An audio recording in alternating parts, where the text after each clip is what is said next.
আমরা মুসলিম, হিন্দু, বৌদ্ধ, খ্রিস্টান, পাহাড়ি, নৃগোষ্ঠী মিলেমিশে একাকার। আমরা সবাই মিলে বাংলাদেশ। আমাদের পারস্পরিক সম্প্রীতি, ভালোবাসা, সৌহার্দ্যপূর্ণ আচরণ, বোঝাপড়া এটা বেশ মজবুত। তবে মাঝে মাঝে আমাদের এই সম্প্রীতির ভেতরে অনেকে ফাটল ধরাতে চায়। আমরা যে সুখে আছি, শান্তিতে আছে, এটা অনেকের ভালো লাগে না। দুর্বৃত্তদের ব্যাপারে আমাদের সাবধান থাকতে হবে, আমরা সংঘবদ্ধ থাকবো। এই যে আমাদের পিসফুল কো এক্সিস্টেন্স, শান্তিপূর্ণ সহাবস্থান।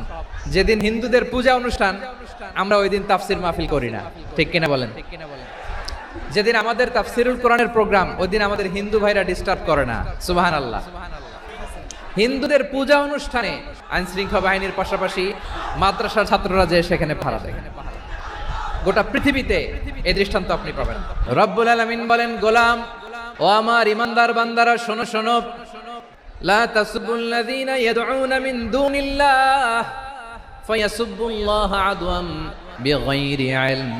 ও আমার বিশ্বাসী বান্দারা, যারা আল্লাহকে ব্যতি রেখে দেব দেবীর পূজা করে, তোমরা খবরদার তাদের গালি দিও না।